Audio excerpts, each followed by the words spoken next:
Hello, and welcome to Meet the Author, presented by the North Little Rock Public Library System. I'm Derek Cash, and joining us today is Deborah Kuster, author and artist of Jake the Deer-Hearted. The story is about an ill-proportioned dog named Jake who gets lost and befriends a small herd of deer. Thank you for joining us today, and thank you for being a guest on our show. We really appreciate it. Before I begin about the book, tell us a little bit about yourself. I understand that you've got a background in art education and have had exhibitions. Yes, I've been in art education my whole career. I was an art teacher in Texas and also worked as a curator of art education at the Tyler Museum of Art. And then got my PhD when I was 50. And that is what brought me to Arkansas. And so I was a professor that prepared future art teachers. So teaching art and making art is pretty much my entire career. Well, that's pretty interesting. And so I just feel a little bit more honored to have you because you've got a PhD. So don't. Congratulations anyway. Well, thank you. Okay. Why did you write this book? Why did I write this? Or what piqued your interest? Yes, maybe that's a better way to put it. Either way. When I was getting my master's degree, okay, I'm going to go back to the inspiration. How is that? We really had taken in a stray dog, and my husband had taken him for a walk after about a month of having him.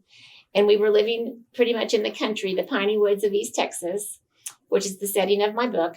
And he came home from walking Jake, and he said, "You are not going to believe this."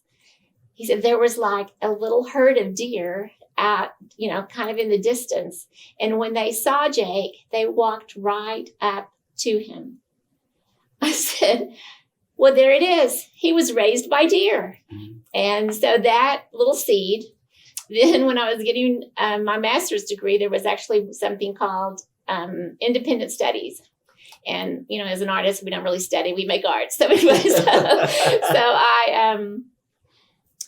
I made the story up and did some really clunky watercolor illustrations for that class, made an A and put it in a shoebox. And 25 years later, which was just a few years ago, when we moved to Hot Springs, I found that box under the bed, and I had already retired from UCA, so I decided to make I just went back into it and recreated the illustrations and kind of reworked on it. So it's like a 25 year in the making little children's book. Well, you sort of answered my next question. The story obviously came long before the artwork in the book. Yes, as far as the way I did it. I did make some little illustrations as I was writing it 25 years ago. And that I had it. So I was an art teacher. When you're an art teacher, you can do everything fairly well, right? Well enough to teach it. And it was not until, I guess, really moving to Arkansas, like in 2005, I was already weaving on a loom, but I began making art, not just, a shawl or something to wear from my weavings. I used it to really make my art. And it was kind of the greatest thing ever to find all of the things I love to do all in one package. So when I re-looked at this book, I'm like, I can do these illustrations with my weavings. And there I did. So yeah, it's a back and forth, and with the story kind of there, and then the illustrations kind of there of what I wanted to put for those words, right? But then refining just in the past 3 years. I cannot emphasize to the audience that are watching I want to say it's not needlepoint, it's weaving and the cloth work that you have done that's illustrated in this book. The illustration are just magnificent. And we're going to have a display of them here at the library. And so I encourage people who are watching this to come look at them, because it just took me totally by surprise. So congratulations for all that talent and all that time that it must have taken to do that, because it's really a different perspective on how to illustrate a children's book. So congratulations to you. That's very kind of you. Mm-hmm. And yeah, it's not like it's just a story, it's my Jake. Mm-hmm. And then I'm sitting here like this little part. I mean, I feel like I was just kind of petting him. It's just so tactile. And that is what I love about working in the fiber arts, because you can just feel that texture even when you're looking at it, right? So that's what you were seeing here. And it also is interesting how, for me as an artist, when you find the medium that really just fits how you think, it's like it just comes naturally. Whereas when I was doing the watercolors, it was just like, I don't like what I'm doing. I don't know. So it's just funny how you can just kind of find that little place that hits your heart. So the Jake dear-hearted is my heart too. It's just very, the whole thing about it is very personal. Okay. Permit me, but I want to segue to the story now and leave the art section behind just for a second. Even for a children's book, I noticed there were some very good themes in this book. One of them was friendship. Another one was trust. Another one is be yourself. Mm-hmm. Would you be willing to comment on that, or how you came up with those themes? Or at least those were my interpretations. I thank you. I appreciate that. That is very much what I was thinking. And that just, I don't know, I also find when you write and when you make art, just kind of the way you think comes out in there, even when you're not realizing it. So, and then the mother deer sees that Jake's alone and invites him, and then sees that he's beginning to be drawn to a couple people. And she lets him know that, as a dog, that's very much where you're going to find your happiness for both of them. So yes, there's that friendship and that wisdom. And so I hope that children can pick up on the parts, because we're all a little lost and overwhelmed at times. And so there's people that find us there, and then people that maybe launch us off into something else later. So thank you. You bring up the deer, and something that I thought as I was reading this, and I've got to ask you, did you go back and observe deer? Because deer play a significant part. It's about Jake, the dog, but the deer are significant. Mm-hmm. Did you go back and watch deer or study them, or had you watched them enough already that you didn't need to go back to make the story realistic in a children's sort of way? We've lived where there's been deer quite often, and they always take my breath away. So there is that. They're so elegant and quiet. You just kind of be quiet when you're looking at them. Mm-hmm. So, and that was part of the book of how opposite that was of this little barky dog, and how he kind of learned. And, my Jake we took him in, and we had him about 5 years, and we were in another room, and we heard this noise, and we said, was that Jake? And he barked. He probably barked 3 times the whole 15 years we had him. But anyway, the deer made him quiet. Oh, what can I say? Okay. But yes, I looked at deer. I researched them some just to see, what do they eat and when do they roam around. And so I did do some research, for this children's book. So a combination.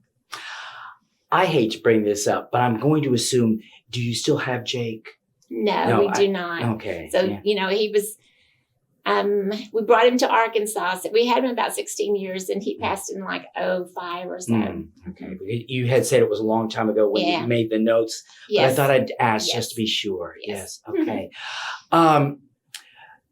When you were younger, because you are an author, when you were younger, what books did you like to read, or did you have any favorite authors or anything like that? Because I often think that authors are influenced by other people, other authors, or other children's books, whatever. Would you be willing to share that with us? Did you have any favorites or influences?